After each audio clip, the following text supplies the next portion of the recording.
Hey, and welcome to Open, the show that opens the Bronx and the rest of the world to you. I'm Brittany Skyler filling in for Kib and Aline, and today we'll update you on what's happening in and around our borough. Coming up, the AVP of Emergency Service Line from Montefiore Health System speaks on how the CHAM Emergency Department earned international recognition for exceptional care. Then, from overcoming incarceration to becoming the Director of Supportive Housing at Osborne Association, we learn more about one woman's dedication to transforming lives through her advocacy for justice. After that, United by Color celebrates cultural diversity through the exploration of different cultures via music and celebration. The president and founder of UBC sits down with us in studio to tell us more about their mission. And finally, the Senior Media and Program Development Manager for the Queen Sofía Spanish Institute speaks about how they're dedicated to fostering mutual cultural appreciation and understanding between the U.S. and Spanish-speaking countries. So stay tuned, all this and much more is headed your way because we're now officially open.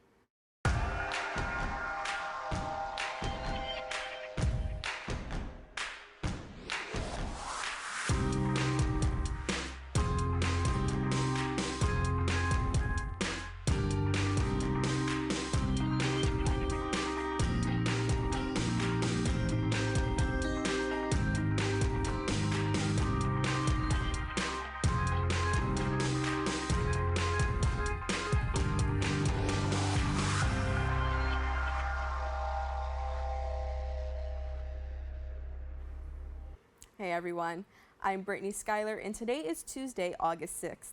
You are now watching Open, a program that brings the Bronx and New York City straight to you. Don't forget to stay connected with us via social media at BronxNet TV. The Children's Hospital at Montefiore was recently awarded the prestigious Emergency Nurses Association Lantern Award. The award recognizes an emergency department that demonstrates exceptional performance in leadership, practice, education, advocacy, and research. AVP for the Emergency Service Line at Montefiore Health System, Dr. Janine Llamzon, joins me to discuss. Doctor, thank you so much for joining us today. Hi, Brittany. Good morning. Good morning. So let's get into this amazing award that the CHAM Emergency Department received. You guys are the recipient of the Lantern Award. Tell us a little bit about it.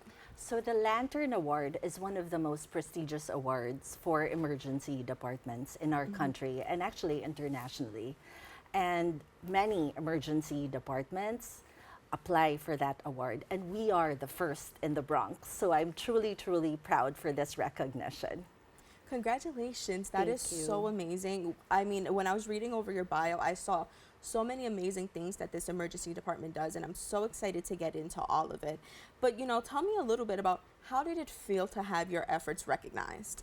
So I remember I was sitting in a room and it was a Zoom meeting with the president of the Emergency Nurses Association.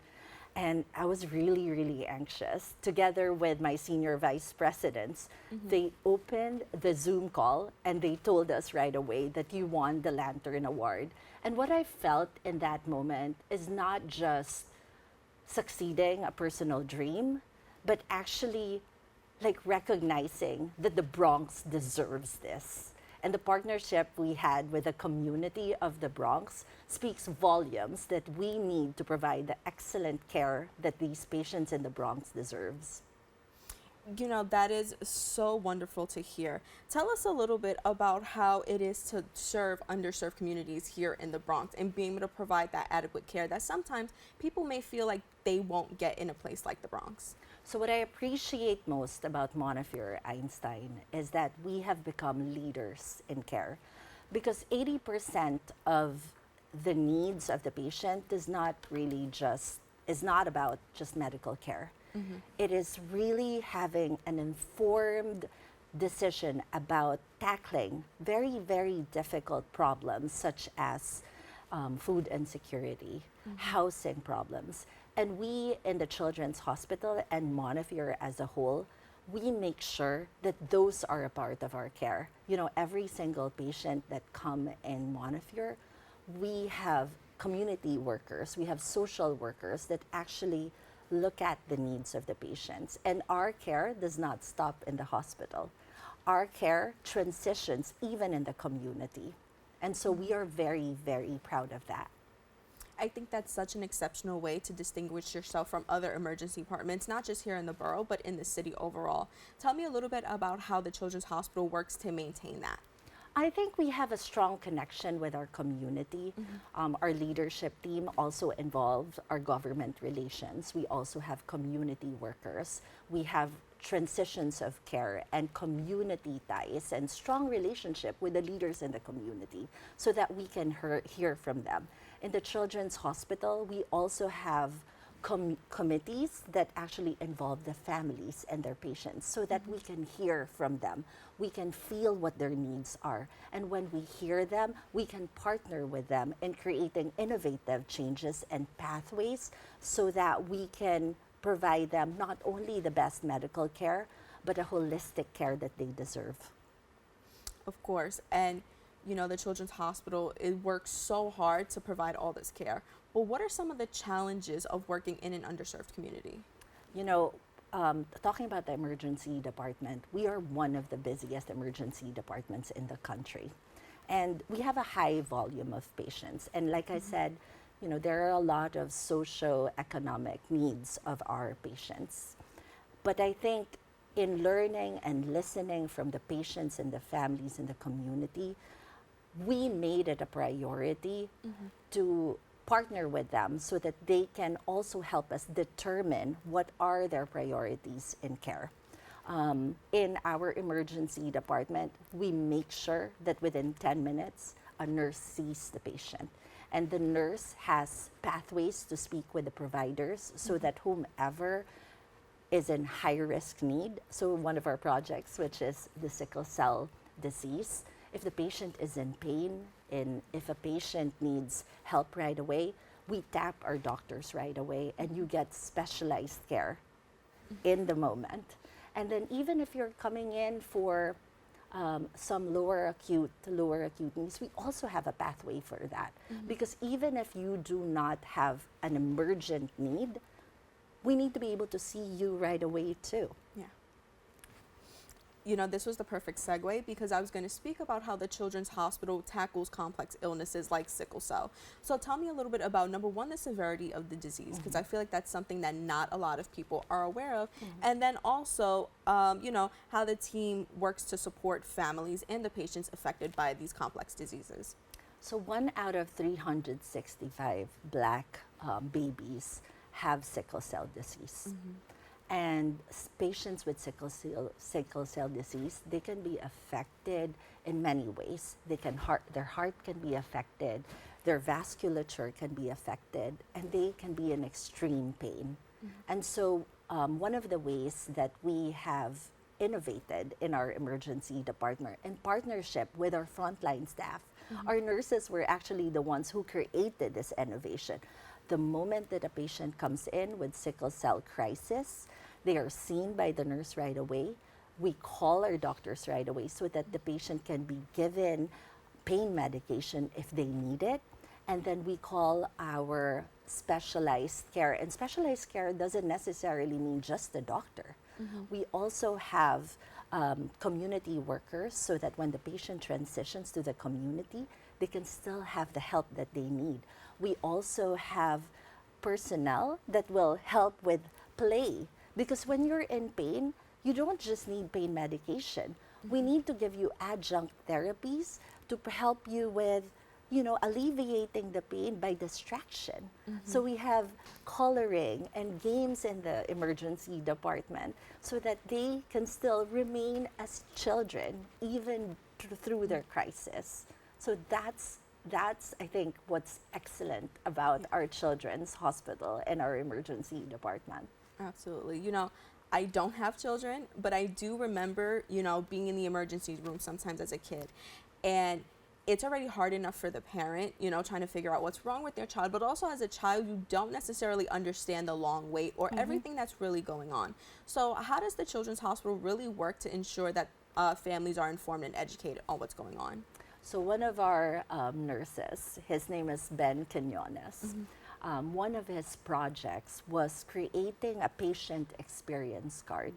Because like you said, our families told us, sometimes we don't know we're waiting. 1 hour can be a long time when you're just sitting in a busy emergency department and you see people walking by and you feel like you're alone. Yeah. So what we decided through this project of one of our nurses was to communicate with the patient and have a patient experience card that tells you exactly what you are waiting for and prompts the nurses and our physicians to go over there and sit next to the patient and their family or their guardian to remind them and to tell them and to update them of what's going on in their care.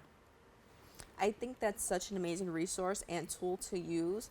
And earlier you had spoken about, you have coloring and different activities for the children. So that way, they remain children in this whole process. But something that I want to talk about, which when I saw, I was so, just warmed to see, was the Teddy Bear Hospital. Oh, I knew you were going to say the Teddy Bear Clinic. It's my favorite project. Tell me about it. Okay, so once a year, we have a community party. And so we set up a mock hospital.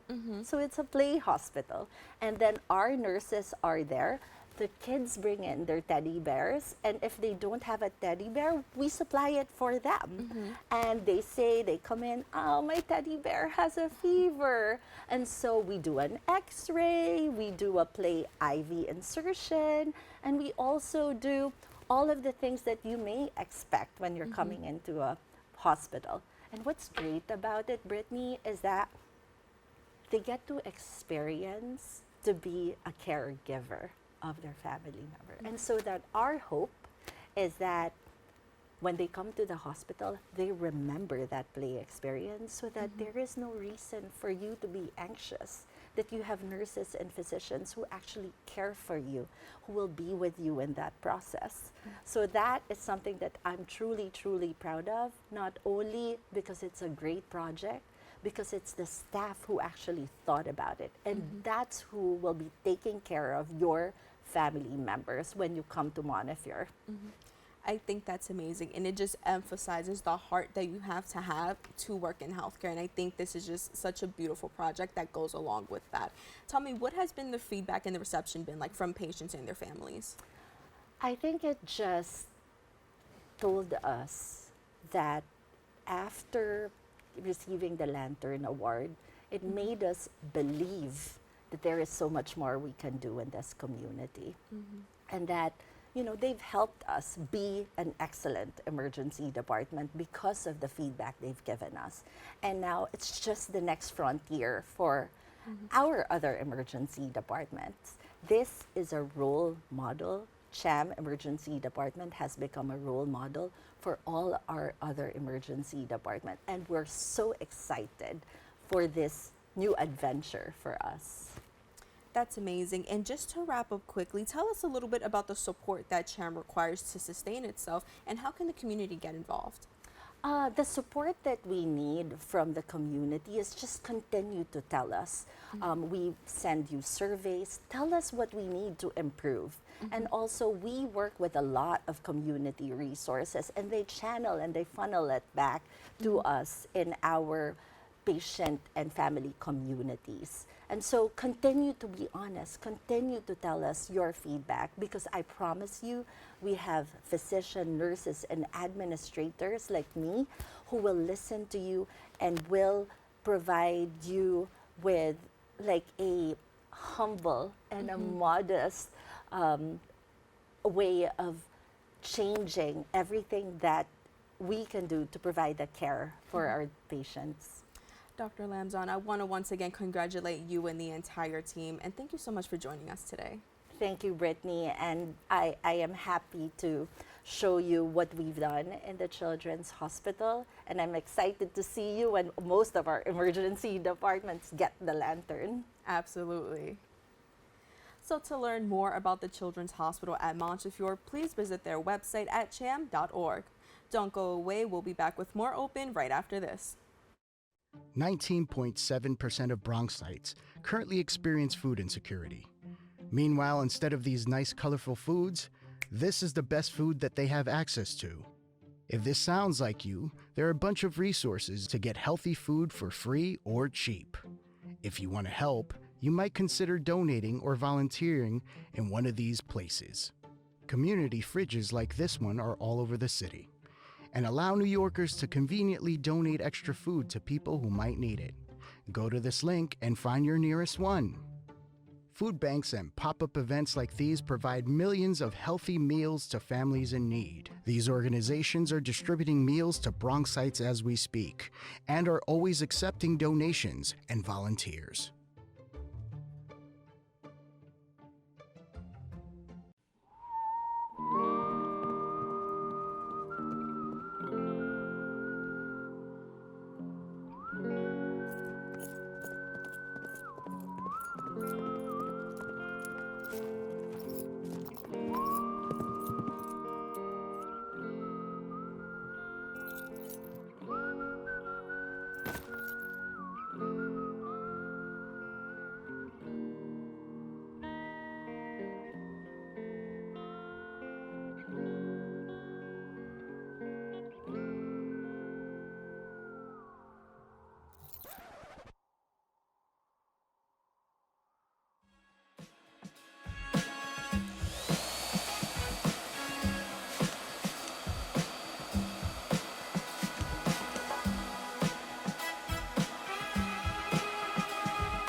Welcome back. From overcoming incarceration to becoming the director of supportive housing, Christina Green is a powerful force for change at the Osborne Association. Before we meet our guests, we wanted to take the time to share a trailer from a short documentary that helped shine a light on Christina Green's journey. Let's take a look. I had tried so many times to get clean on my own. I couldn't do it on my own. But me being arrested and having that tower moment, my kids were gone, I was facing charges. I had to come to that moment, that breaking point to say, you know what, it's time for me to change. I knew how I wanted to help other ladies that had struggled with trauma, that had been involved in sex trafficking, people that had substance use disorder. I know I can help other people.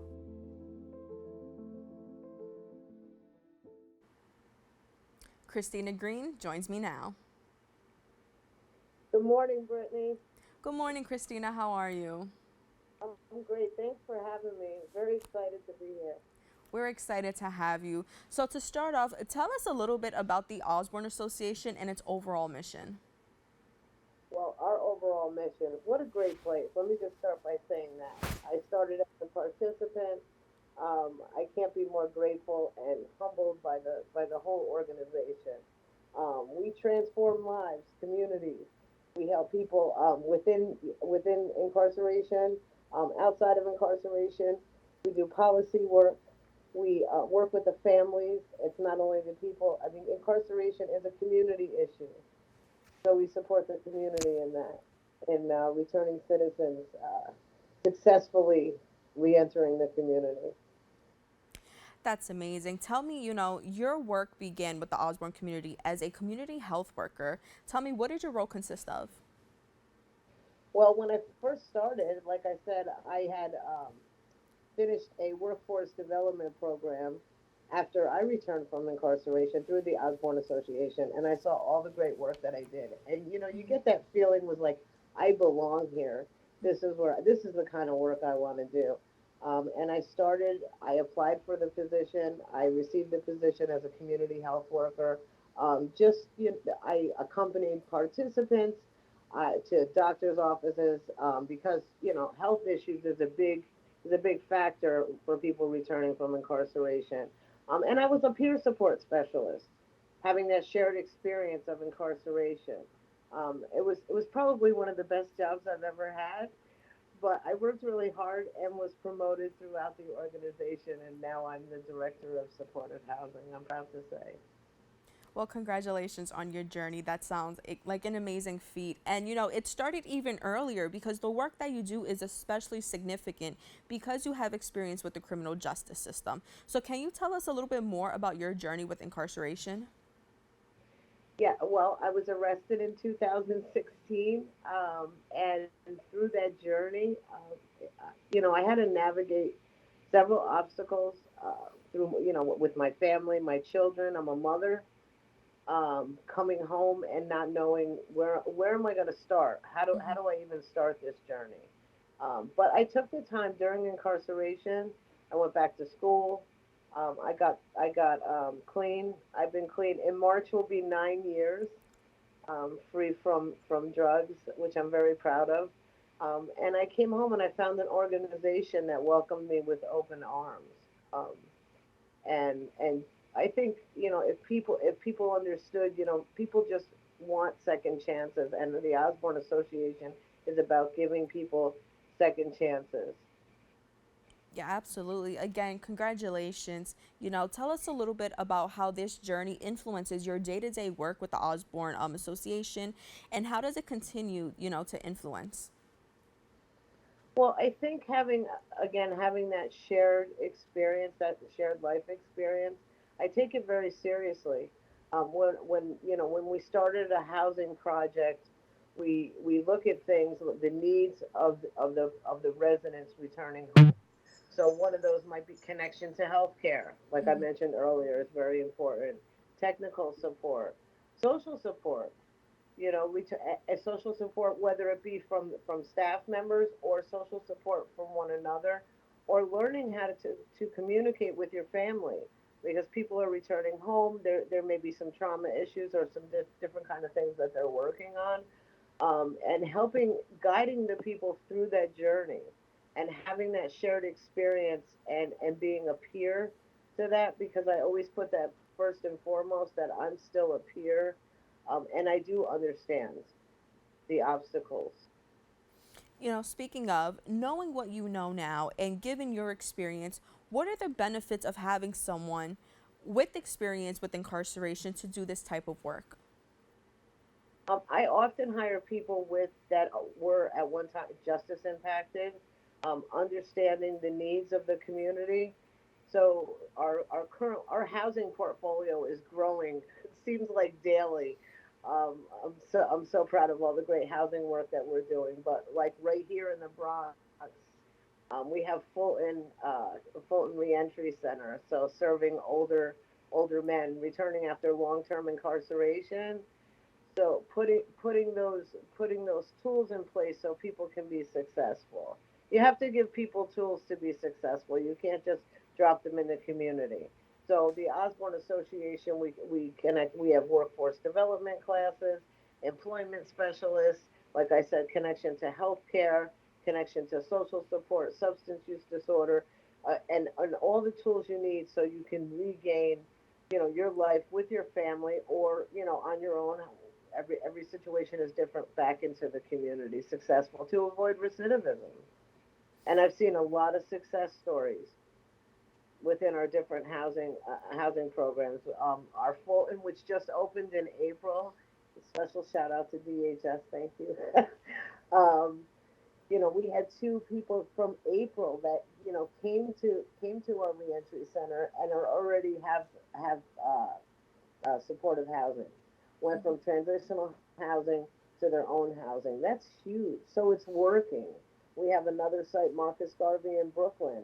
We have a lot of success stories there. That's been open a couple years now. And just seeing people transition from, they have their housing, they have a social support system, they have gainful employment, not just part-time jobs. They have real employment. So we reach out to employers. We need employers committed to second chances. Partners, employers committed to second chances. Yeah, I really appreciate what you said about giving people resources. You can't just drop them back into the community after being incarcerated for a set amount of time and expect them to just adapt as, time kind of passed them by. So I really appreciate that point. With that, I also want to switch gears into another project you're involved in, which is the documentary Concrete Rose. Can you tell us a little bit about that? Wow, what an experience! I've never done anything like that. Amanda Ramirez asked me to be the point on this documentary, Hmm. and again, I was humbled. If I look back on my life 10 years ago, I never thought I would be where I am today. It was an experience. I'd have to say I like my job much better. But I'm really excited about the documentary. It's won quite a few awards. We actually won a Silver Telly Award, and I'm excited about it. If my journey can help other people, I'll do anything I can. And so, with that, tell us a little bit about how the documentary might have assisted with your mission to help people get back on track. Well, I think putting it out there and sharing my story, and sometimes, there's parts of my story that I'm not proud of, Mm-hmm. and it's not pretty, but it's real life. Yeah. And I had to share some real hard things that had happened in my life story, but putting it out there to share with other men and women that you don't have to be judged by the worst mistake that you've made in your life, and that people have the capacity to change, Mm-hmm. and I want to give people the tools in order to do that, taking all those skills, prior, and transitioning them into positive work and to helping other people. I'm grateful that I have the opportunity to be a part of people's lives and people's change now. And it not only heals my participants, but a part of it actually heals me through doing this work.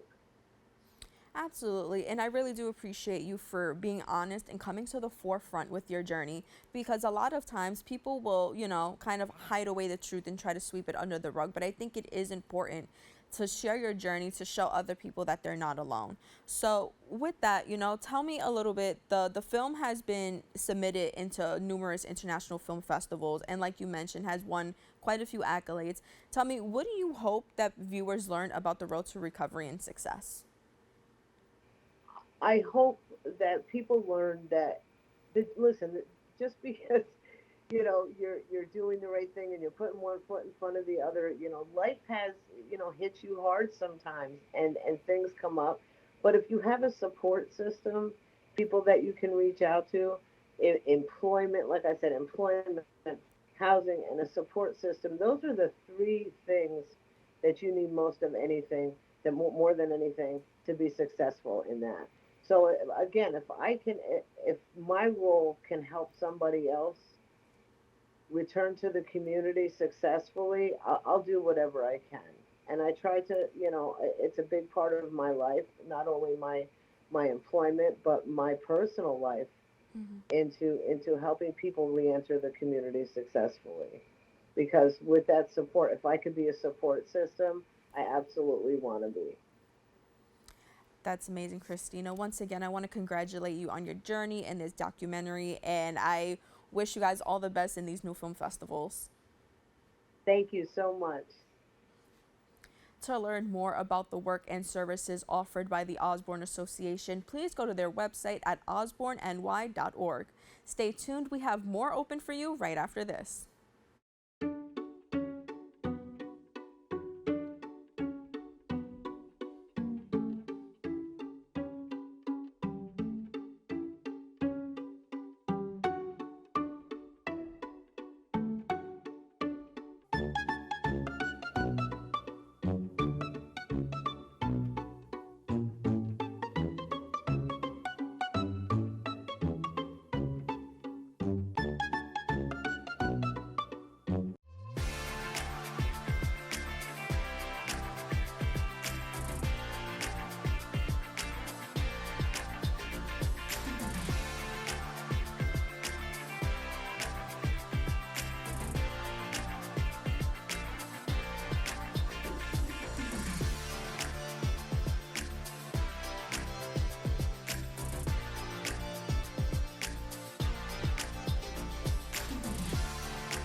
Hey, Creative Family. My name is Timothy Coleman, and I'm the Director of Education here at BronxNet. And I'm standing in BronxNet's Media and Technology Studios in the South Bronx. because I want to let you know about an amazing program that we're bringing back that highlights the creativity of community members just like you. Emerging Media Makers is a show that introduces you to BronxNet's certified producers.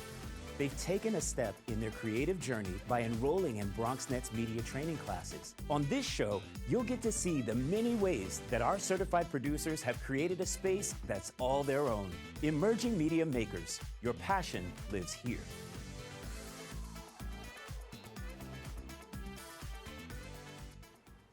Welcome back.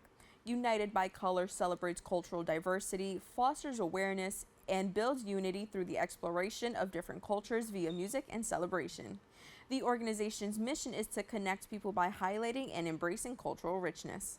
Founder and President Apollo Jackson joins me to discuss UBC's impactful mission and its ongoing efforts to bring communities together. Apollo, welcome to the show. Thank you for having me. Good morning. Good morning. Thanks for being here. So let's start off, let our viewers know, what is United by Color and what is your mission? United by Color, it's still new. It's a new birth, but as an event planner, we do events. We started annually. We hope to do monthly. Typically, I've done events for a long time in like a lot of like mainstream, like major rooftops and stuff like that, and venues and restaurants. And it's usually typically like, what you hear on the radio, just, your regular, type of event for people to have fun at. But I wanted to be able to explore and show different cultures that typically don't get seen at these mainstream like locations. Right. Now, I am the daughter of an event planner, so I'm so excited to sit down and have this conversation. And also, I just love a good celebration. Like, who doesn't love a good party, In New York City, yeah. Exactly. No better place than here. Tell me a little bit about what inspired the overall organization. So the truth to be told, New York City, the Big Apple, everyone wants to come have fun. And you always get that halt at the door, like, there's a problem to get in. There's always issues. And I think the truth be told is there's a lot of prejudice, a lot of issues that maybe are not said out loud, but like we know the deal. So with my ability to, I guess, help or be able to push that, kick in the door a little bit, I wanted to be able to show these cultures because I love different cultures. That typically won't be able to get the opportunity to have the music play, the people actually like get into these places. So that would be the inspiration. Yeah, absolutely. I love that you mentioned the point about how getting into certain places in New York City, it's so hard to get into. I'm in the midst of planning my birthday, and any place you go to, it's like you need to know somebody, you need to have a reservation, you need a promoter. Somebody. Yeah, for sure. You need a promoter, and it is so ridiculously hard. And it's like, wait, like I'm giving you my money, like I have no problem putting that down, but it is so hard to do so. So I think it's amazing that, now organizations are coming for everybody, and they're creating a space for everybody to host a party and to have a party and to enjoy whatever they're celebrating. Now, I do know that you've come from the educational system.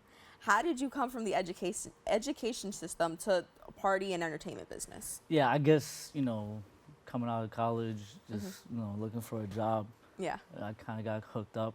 But I grew up all over New York City, but in particular in that area. So I lived in the Bronx, Brooklyn, Manhattan, there's Queens, everywhere. But in the Bronx, I worked at a public charter school. Yeah. A high school. It's pretty intense. It's rough. Yeah.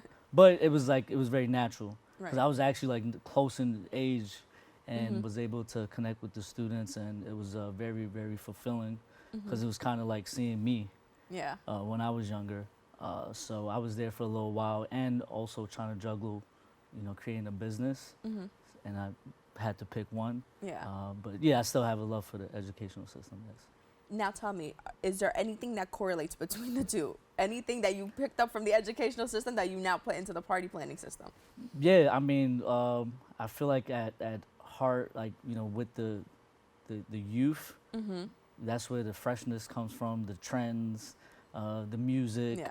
the fashion, what's cool. and also just the diversity in New York City, especially where I grew up, Yeah. all over New York City. I feel like that is really New York City, and we should show what we have, and it's no better time now. There's so much cultural diversity going on, so I feel like this is an opportune time to be able to, show the world different cultures, especially in New York City. Absolutely. I mean, New York City is just this melting pot.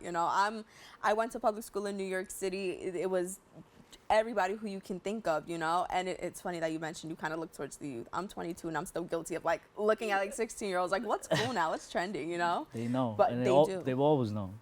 Exactly. They always know, and then they're the ones kind of pushing that forward, and they're like the next generation bringing that in. So it is important to kind of look to them, and I feel like a lot of people will underlook them or overlook them, and it's like, they don't know, but they know, and it's very important, Yeah, so they inspire a lot still, and keep me fresh on my toes. Absolutely. Yeah. And somebody else who helps influence your business is your wife. You say she is a big helping hand in this business. Tell me about it. Oh yeah, I mean, first of all, she has to be happy at home. So she definitely helps at home because business comes home. It's like a 24-hour thing, and she deals with a lot and helps a lot. So we have a great foundation at home.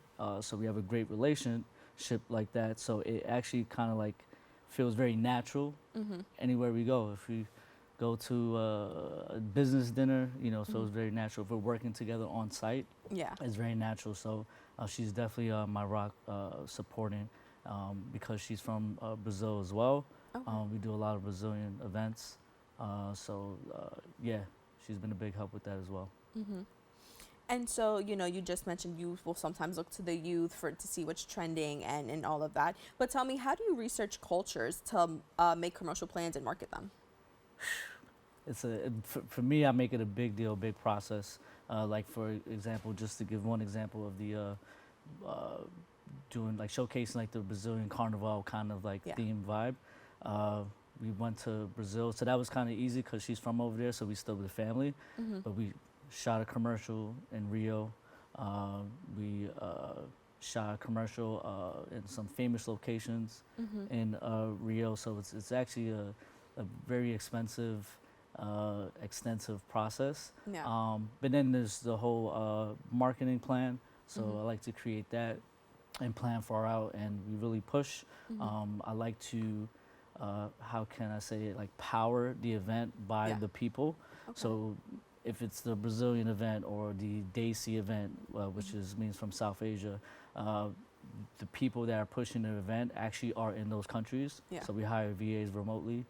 So we push the marketing, and then it comes time to decorate the event and put the DJ, put the pasista dancers, or we have a snake if it's like the Daisy event. So it's a process from creating the commercial, and actually I would like to make people feel like they're in the commercial when they're at the event. Yeah. So I make it a bigger deal than it should, but I love it, production and event planning. But I think that's important, and that's what's going to distinguish you from other organizations and other businesses, And also something that you say is you basically tell clients if there's somewhere that you ever wanted to travel, but you haven't had the time, we will bring it to you. So tell me, how do you, bring this full plan out, full authenticity, no detail goes unnoticed, step by step? Give us a rundown. Yeah, I really indulge myself for those, months or weeks or whatever to actually learn. So I actually want to know things, know about the culture, the food, maybe some, like cool trendy words or terms or phrases, the fashion, any national drinks or food, whatever it is, before the event happens. And I feel like that puts me in the zone to be able to make the production authentic, to deliver that to the people, excuse me. That's awesome. That is amazing. I mean, listen, I have a bunch of places I like to travel to. Haven't found the time. I think we're gonna do like a fun little Paris theme party here. I don't know. I'm down. let me give me some time to learn first. Yeah. I got you. Yeah. So with that, you've hosted a number of events so far. If you had to choose one, what was your favorite? I've thought of that, and I just can't find an answer. It's like I become it each and every time. Yeah. Each culture, try to forget, you know, who I am and like really put myself in that shoe. So they're all like near and dear to my heart every time I do it. But I'm excited for new ones. There's some like one or two that I'm really excited for. That becoming like my little baby. Can you give us a sneak peek? I would say like we have like there's so many countries in Africa. Okay. And there's a lot of like trending like music coming from that continent. But depending on which region, maybe some African cultures, maybe some Asian cultures. I'm really excited about that. I got a lot to learn. Yeah. Yeah. That's awesome. So you're also looking to collaborate with nonprofits and foreign consulates. Tell me, why do you feel like it's important for your organization to do that? I mean, like, it's just an idea now. There's just a couple of us. It's something small, but I feel like, with the nonprofits and especially like foreign consulates, like we can work together, collaborate, with marketing, but also to do the right thing and have the people in the right places really push to fix, I guess these issues that nobody wants to talk about. Yeah. Absolutely. And most of the events you host are here in New York City, correct? Yeah, at the moment. So where, if you had to choose other places to go to and host events, where would you like to go? So the website purposely has been coined like UB Color Global, United by Color Global, because eventually we want to be able to do things like in different countries and move around and host in different countries. But if it's like the World Cup is here or a special event is there, we love to move around internationally. Yeah, absolutely. And so, summer's almost over, but tell us, do you have any upcoming events and where should viewers go to find out more about it? We have some stuff in the store, but we can't like really announce it. But you can always go to, social media, UB Color NYC, or the website as mentioned, UB Color Global. Always like posting stuff, YouTube. Yeah. You can find us. That's awesome. I guess we're going to have to wait and watch your social media and, wait to see what's next. But we can always get started with your birthday. Let me know. Definitely. Apollo, thank you so much for joining us today. Thank you so much. Thank you. To learn more about the services they offer, please visit their website at ubcolorglobal.com. We have to take a quick break. We'll be back with more Open after this.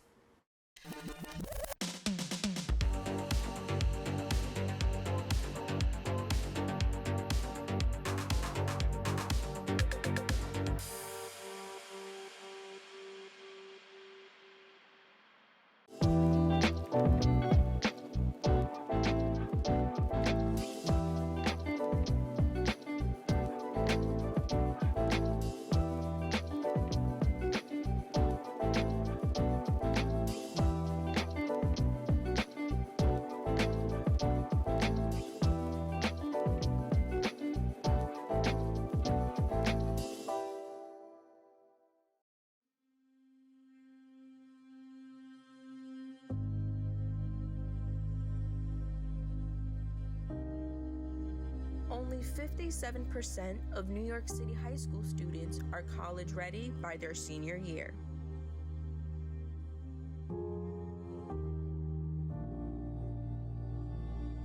.5% of high school graduates either have no plans to attend college or are uncertain that they will ever attend.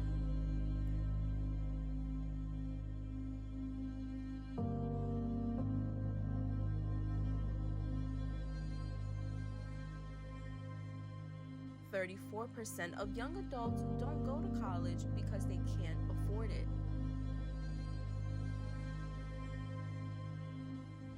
Discover what's possible. BronxNet's education programs, internships, and opportunities help engage and inspire Bronx youth and beyond to pursue their passions. Be a part of the BronxNet family. Whether you're interested in our shows, joining a class, or donating to support our mission, visit bronxnet.org to learn more. Welcome back. The New York-based nonprofit Queen Sofía Spanish Institute is dedicated to fostering mutual cultural appreciation and understanding between the U.S. and Spanish-speaking countries. Their initiatives include co-sponsoring lectures, exhibitions, and concerts. Isabel Rivero, Senior Media Program Development Manager for the Institute, joins me to discuss their work and ongoing projects. Isabel, thank you so much for joining us. Thank you so much for having me. I'm happy to be here. Awesome. We're so happy to have you. So with that, the Queen Sofía Spanish Institute is a New York-based nonprofit founded in 1954. Tell us a little bit about the beginnings of this organization. Absolutely. So the Institute was founded as the Spanish Institute in 1954 by a group of Americans, Spaniards, Hispanophiles, people who loved Spain and the Spanish language. It was founded in the 50s, around the time of the UN, the founding of lots of other cultural organizations that were dedicated to different countries' cultures. And it was founded by a Spanish soprano at the Met, Lucrecia Bordi, and the former Spanish ambassador to, or U.S. ambassador to Spain. So there were a lot of different people from different backgrounds that really wanted to bring Spanish culture and the culture of other Spanish-speaking countries to New York City. And they did so with the founding of this nonprofit. Awesome. So 1954, we are reaching the 70th year of the organization being around. Tell me about the significance. Yeah, so we just celebrated our birthday this past spring.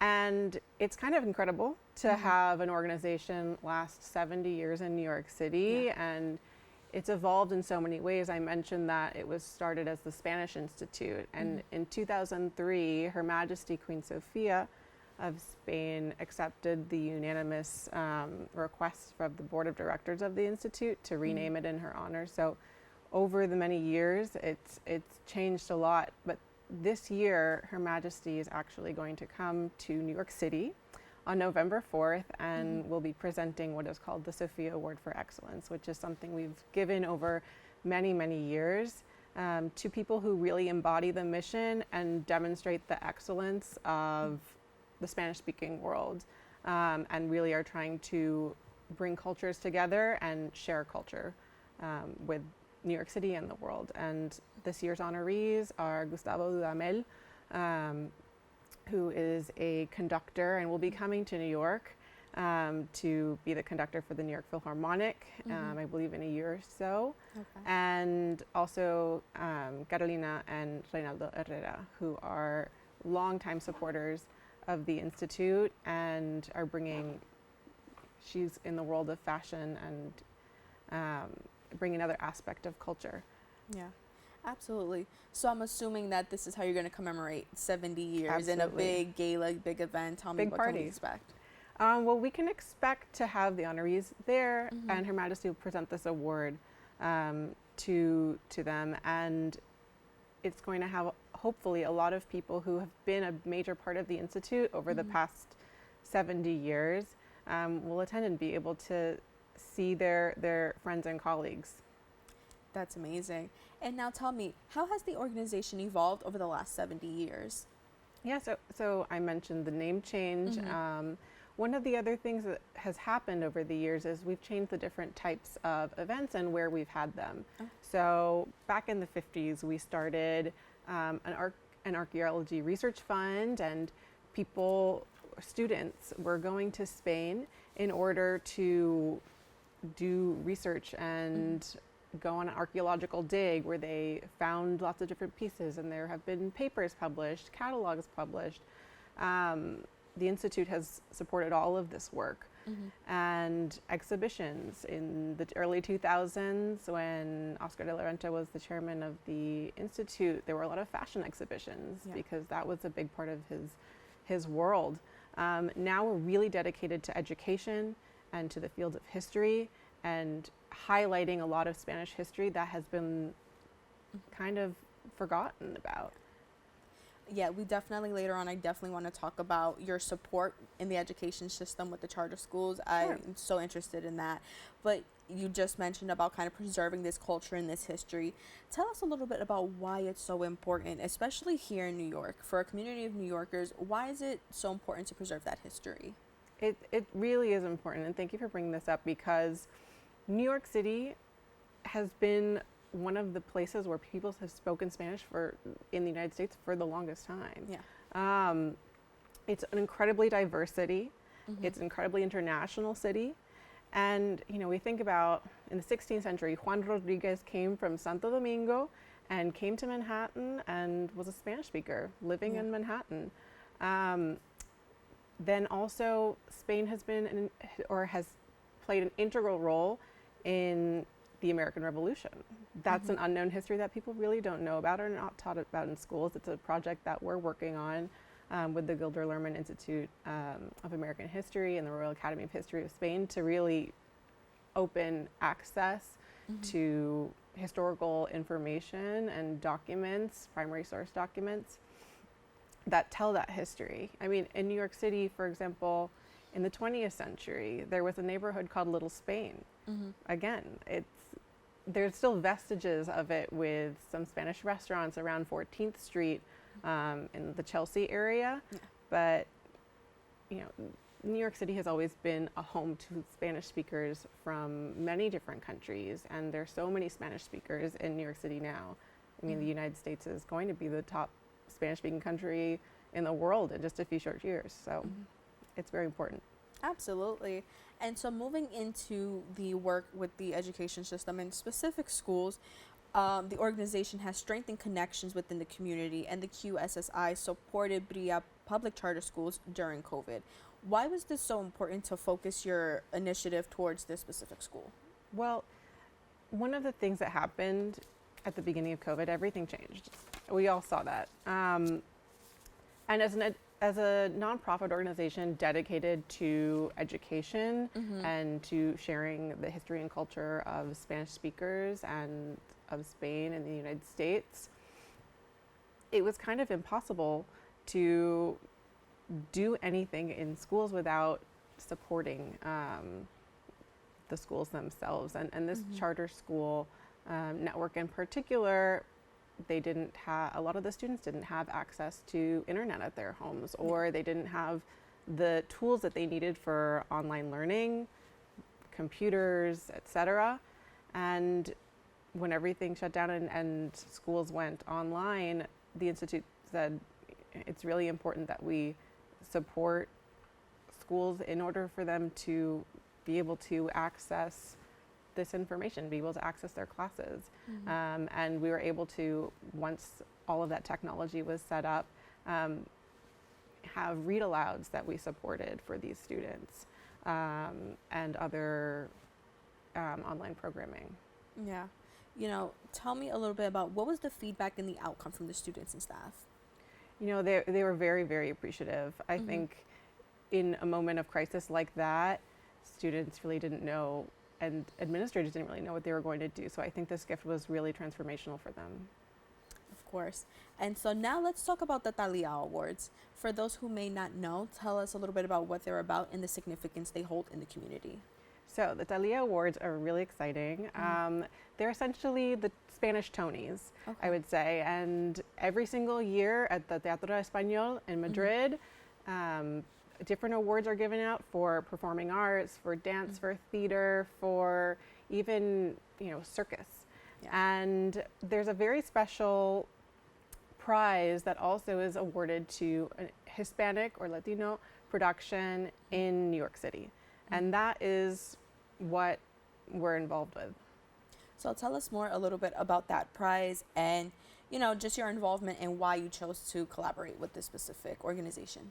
So we chose to collaborate with the Academia de Artes Escénicas of Spain, which is the Performing Arts Academy. And because they do fantastic work, and we want to promote their, theater, performing arts of Spain and the Spanish-speaking world in New York. That's very much tied to our mission. So what we do is we help organize the jury and help organize that prize that's dedicated to the Hispanic productions here in New York. And this past summer, we held a little celebration. Although the awards are given in Madrid, we were able to do a little celebration for the winning theater and the winning piece for the best Hispanic production in New York City. That's amazing. And so tell us also a little bit about how do the awards impact the work you're doing in the South Bronx in relation to theater and arts? So, in fact, this year's winner was a theater called Pregones, or Puerto Rican Traveling Theater. Yeah. And they're based in the South Bronx, and they also have a theater in the Theater District in Midtown Manhattan. And they were this year's winner with a production called The Red Rose, and it was a fantastic production about a Puerto Rican activist who lived in New York City, and the production was a fantastic dramedy, and that's how we're deeply involved with them. And Rosalba Rolón is the director of that theater. She's fantastic. We love working with her. And so the QSSI is involved in a number of different, initiatives and projects. One of them also being the translation competition, right? Who can translate the best book or a book from Spanish to English. Tell us a little bit about the inspiration behind this contest. Yeah, so this is a prize that was started in 2010, and the whole purpose of that was to give voice to people who write in Spanish and to give them a broader audience, to try to promote in the publishing world more translations from Spanish speaking authors, more translation from books written in other countries that are Spanish speaking countries. So over the years, we've awarded a lot of different books that have been translated into English with a $10,000 prize, which is really big in the translation world. And we're really the only one doing something of this nature here in the United States.